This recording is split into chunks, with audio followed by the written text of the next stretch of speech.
Olá, caríssimos e caríssimas, tudo bem com todos, com todas? Então, voltando aí aos nossos temas, hoje nós vamos abordar o tema do encontro 6, que trata sobre os pilares do catolicismo. E aí nós vamos entender como que a Igreja Católica Apostólica Romana, que é uma instituição de 2000 anos, 20 séculos, conseguiu resistir a tudo ao longo desse tempo todo. E olha que nós sabemos que ao longo da história foram muitas as tentativas de destruir, de deturpar a igreja. E essa igreja continua viva, atuante, levando a salvação a todos os homens, em todos os cantos do mundo. Vamos lá então. É importante iniciar desde a criação, quando Deus criou a natureza.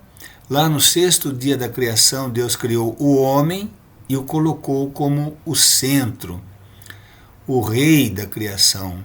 Isso está desde o primeiro capítulo do primeiro livro da Bíblia, que é o Gênesis, e isso é importante de estar registrado.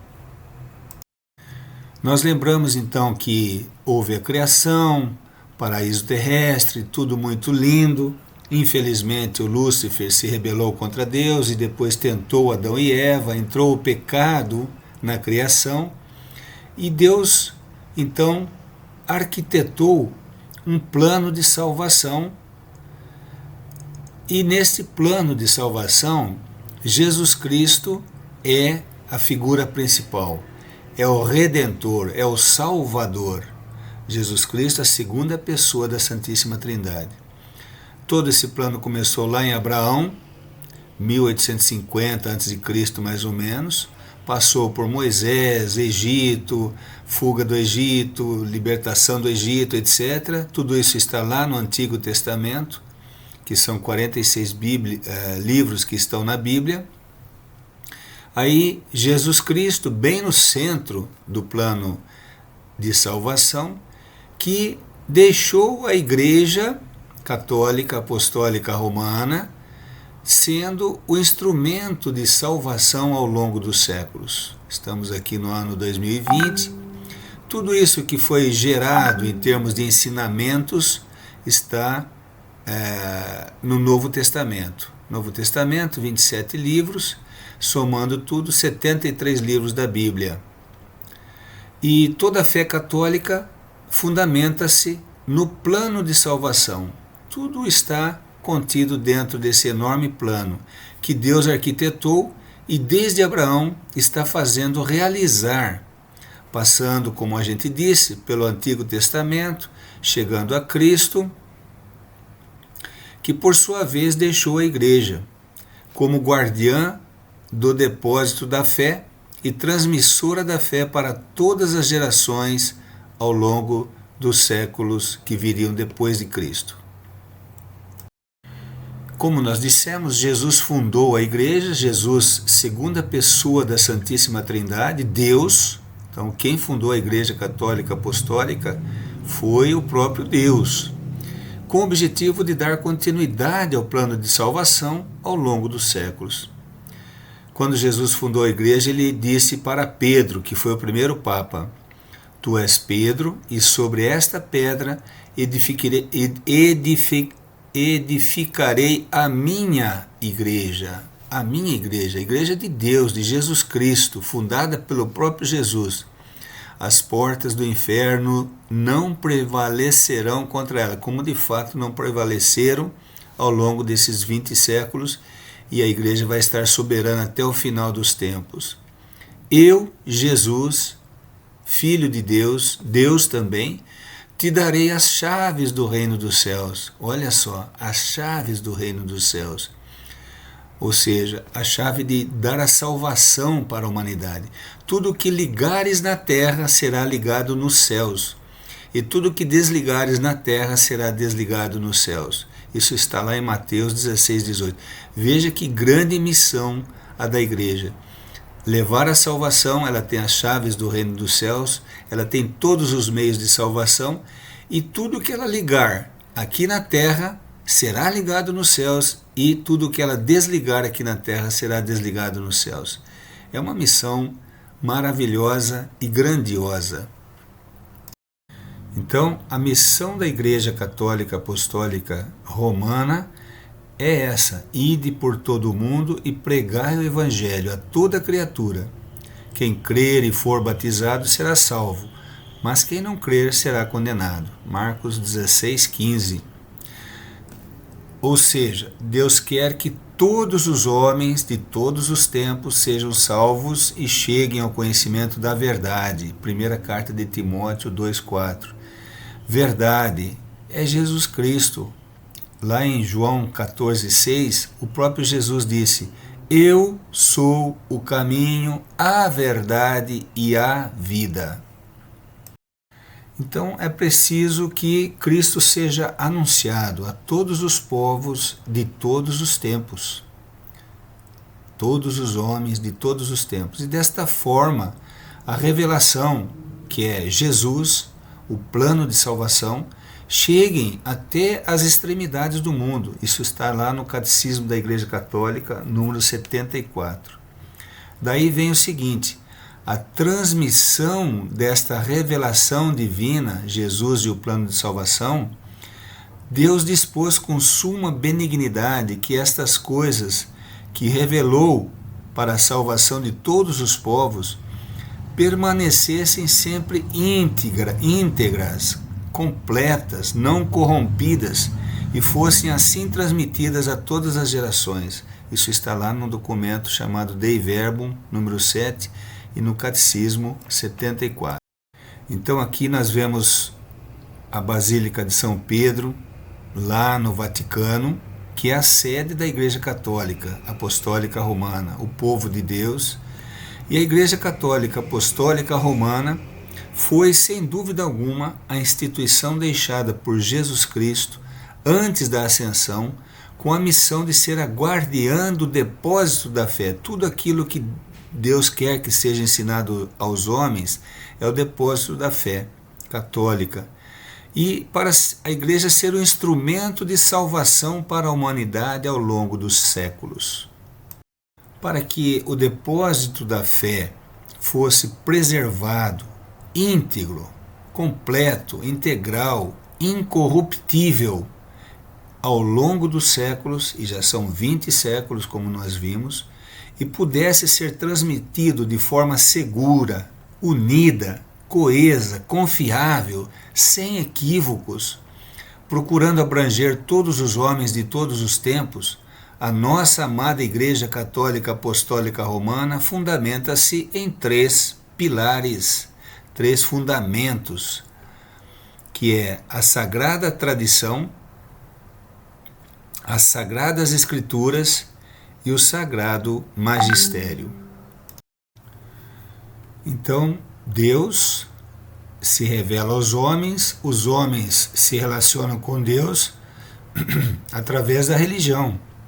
E quem administra a religião católica é a Igreja Católica Apostólica Romana, com o guiamento, o direcionamento, a administração divina pelo Espírito Santo. Então a Igreja é um instrumento de Deus. Aqui então nós temos que considerar a linha do tempo, Jesus Cristo, ano 0, nós estamos no ano 2020, e através dos 3 pilares fundamentais, Sagradas Escrituras, Tradição e Magistério, a Igreja nos revela e mantém com segurança e sem equívocos as doutrinas e os ensinamentos divinos confiados por Jesus Cristo a ela para serem transmitidos aos homens de todos os tempos. Este é um dos motivos pelos quais a Igreja é una, santa, católica e apostólica e mantém-se viva e coesa ao longo de mais de 2000 anos. Não só ao longo do tempo, mas também em todos os países do mundo, em todos os idiomas, o mesmo ensinamento que é ensinado aqui no Brasil é ensinado na China, no Japão, na Europa, seja onde for. Seus ensinamentos são íntegros, completos, revelados, santos e conduzem à santidade e à salvação eterna. Então, o primeiro pilar, pilar 1, são as Sagradas Escrituras.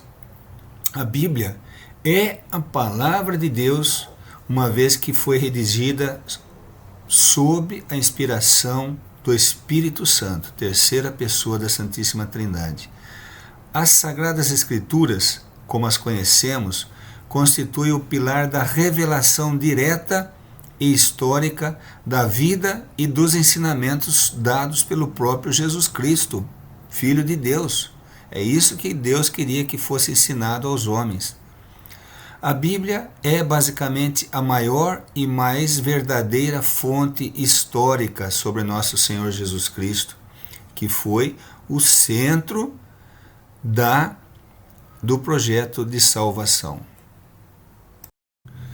O pilar 2 é a Sagrada Tradição. A Sagrada Tradição é o que foi ensinado por Jesus e testemunhado pelos apóstolos que andavam com Jesus, e depois eles ensinaram tudo isso aos primeiros cristãos enquanto ainda não havia sido escrito o Novo Testamento, que começou a ser escrito por volta do ano 70 depois de Cristo, lembrando que Cristo morreu no ano 33.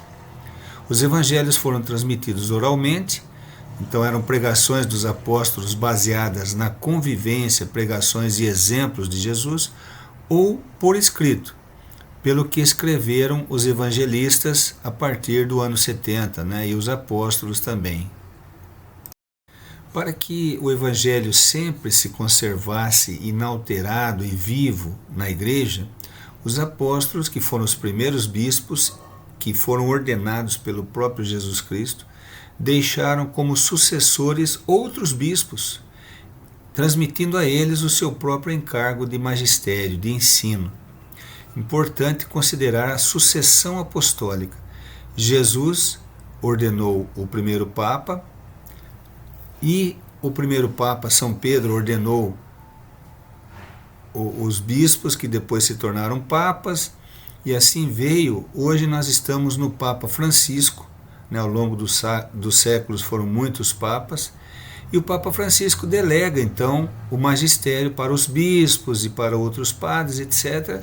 E essa sucessão apostólica é para guardar o depósito da fé e ensinar a sã doutrina aos povos até o final dos tempos. A Sagrada Tradição, que é baseada em toda essa sucessão apostólica, nos trouxe, e essa transmissão da fé, pela sucessão apostólica, nos trouxe verdades de fé a complementar a Bíblia. A Bíblia não é a única fonte da verdade católica. Através de costumes e escritos que vieram desde os primeiros cristãos. Então, por exemplo, através da tradição, nós recebemos as seguintes verdades: o culto de veneração à Virgem Maria, a validade das imagens como ícones religiosos, a sucessão apostólica, que nós falamos no slide anterior, a lista dos primeiros 12 papas e muitas outras verdades. O pilar 3, que é o Sagrado Magistério. Quem é o Sagrado Magistério na Igreja Católica? É o magistério vivo, que é constituído pelo Papa, pelos cardeais, pelos bispos. Então, eles são considerados os mestres, aqueles que podem falar em nome da Igreja muitas coisas que devem ser faladas. E pelo Sagrado Magistério, o Papa, os cardeais, os bispos, os padres, como apóstolos de Cristo, nos instruem, a nós, povo de Deus, sobre as verdades da fé, e assim como diz nosso catecismo no número 89, nos dão uma luz segura sobre a verdade que Deus nos confiou viver. Então, o Catecismo da Igreja Católica é um dos principais instrumentos do magistério, bem como outros documentos que o magistério gera e envia para o seu povo aprender e viver. Ainda sobre o terceiro pilar, que é o Sagrado Magistério, nós temos de falar sobre o Concílio Vaticano II. Aqui uma foto lá na Basílica de São Pedro, onde mais de 2.000 bispos do mundo inteiro foram convocados para discutir e regulamentar vários temas de fé que precisavam ser atualizados na Igreja Católica. As decisões geradas nessas discussões estão expressas em 4 constituições, 9 decretos e 3 declarações, elaboradas e aprovadas pelo Concílio. Então, esse é um exemplo do Sagrado Magistério atuando para refletir e depois ensinar o povo. Ainda sobre o pilar 3, Sagrado Magistério. Para que serve o magistério, o Sagrado Magistério? Para que o Evangelho sempre se conserve inalterado e vivo, define dogmas que são verdades contidas na revelação de Deus. Somente o magistério interpreta autenticamente a palavra de Deus escrita na Bíblia ou contida na tradição. Ainda, outras funções do magistério: discernir o caminho do Senhor para a Igreja, dirimir dúvidas pastorais e de fé, interpretar autenticamente a palavra de Deus e evitar desvios e subjetividades, definir a doutrina à luz da autoridade dada por Cristo aos sagrados pastores, exortar acerca da ação pastoral. Ao longo dos séculos houve muitas heresias. O que é uma heresia? São negações da verdade da fé de uma forma que pode confundir o povo de Deus, de uma forma sutil e elaborada. Então a Igreja, através do magistério, ela distingue as verdades das heresias, através da fidelidade à sagrada tradição. A Igreja sempre se protegeu e sempre terá de se defender contra as heresias. Tipos de magistério.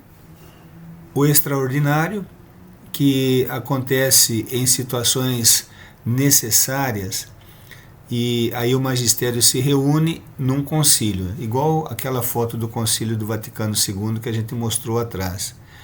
E tem o caráter de infalibilidade, não tem erro. Aquelas declarações em questões de doutrina de fé, de moral, que o concílio, os magistérios emite, aquelas são infalíveis.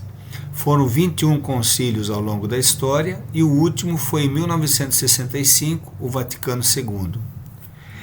Outro tipo de magistério é o ordinário, que são documentos gerados pelo Papa, pelos cardeais, pelos bispos, documentos como os que nós vamos mostrar a seguir. Bulas papais ou cartas apostólicas, encíclicas, exortações apostólicas, breves papais, documentos sinodais. Sínodo é uma reunião de bispos, então no final gera-se um documento com as conclusões. Documentos do magistério extraordinário, como os concílios ecumênicos, decretos. Então, sobre a necessidade da tradição e do sagrado magistério da Igreja. A Igreja Católica, desde os tempos apostólicos, ensina que, além da Sagrada Escritura, também é necessária para a formação doutrinal e moral da Igreja a Sagrada Tradição, compreendendo os ensinamentos dos apóstolos e dos primeiros cristãos, conforme dissemos atrás, e o Sagrado Magistério, compreendendo o que os concílios, o bispo de Roma em particular, que é o Papa, e ele, em comunhão com todos os outros bispos, definem e ensinam como verdades de fé e moral. Essa tríade abençoada, ou seja, os 3 pilares, magistério, tradição e Bíblia, Sagrada Escritura, é responsável pelo desenvolvimento e manutenção da integridade de toda a doutrina católica nesses 20 séculos da história cristã. Aqui uma ilustração interessante, feita por um teólogo, e ele mostra o seguinte, que nós temos a história da salvação, que começou lá atrás em Abraão, Noé, os profetas, o Antigo Testamento, veio Cristo, e o Cristo deixou a igreja guiada pelo Espírito Santo, e essa igreja vem ao longo de 20 séculos sendo uniforme, coesa. Mas em 1517 houve a Reforma Protestante, que se baseava, um dos principais ensinamentos é que só se deve basear sobre a Bíblia. Então esse teólogo mostrava uma figurinha ilustrativa que é a seguinte: os católicos, o catolicismo, baseado em 3 pilares: a Bíblia, a tradição e o magistério. E o protestantismo baseado só na Bíblia. E aí ele fazia a pergunta: qual caso é o mais estável?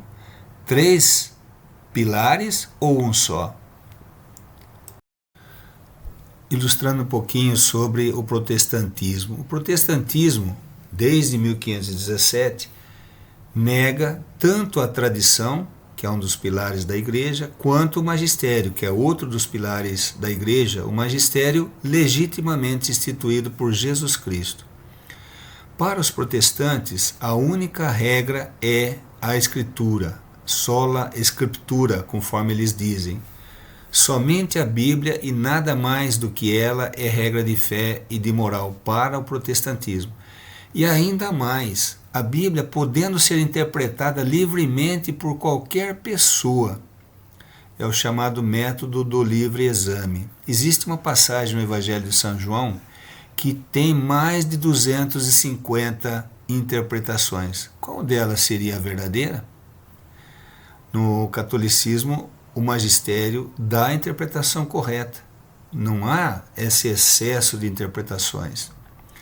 O Lutero dizia o seguinte: a todos os cristãos e a cada um em particular pertence conhecer e julgar a doutrina, que é baseada somente na Bíblia. Anátema a quem lhe tocar um fio desse direito. E aí vem as consequências desta regra da sola Scriptura. Ao abandonar tanto a sagrada tradição quanto o sagrado magistério, o protestantismo provocou inadvertidamente sua própria dissolução doutrinária e orgânica. Nós sabemos que existe hoje, estimativamente, mais de 56 mil denominações evangélicas, seitas, por causa desse, cada um interpreta livremente.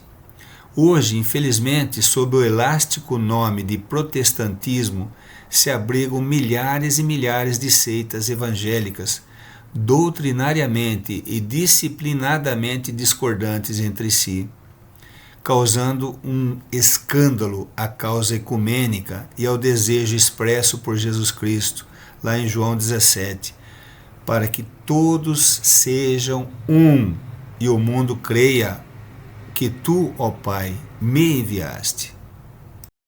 E terminando, uma citação de Santo Irineu, que foi um dos padres da igreja lá no comecinho, no século III, no ano 202.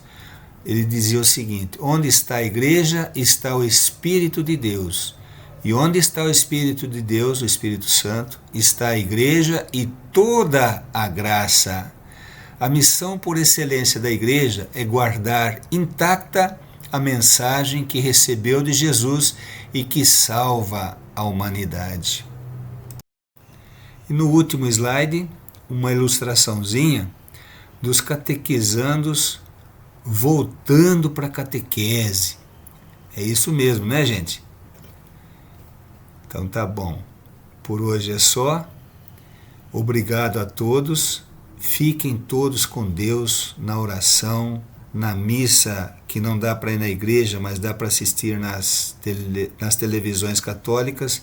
Qualquer dúvida pode escrever para nós catequistas. Um grande e apertado abraço.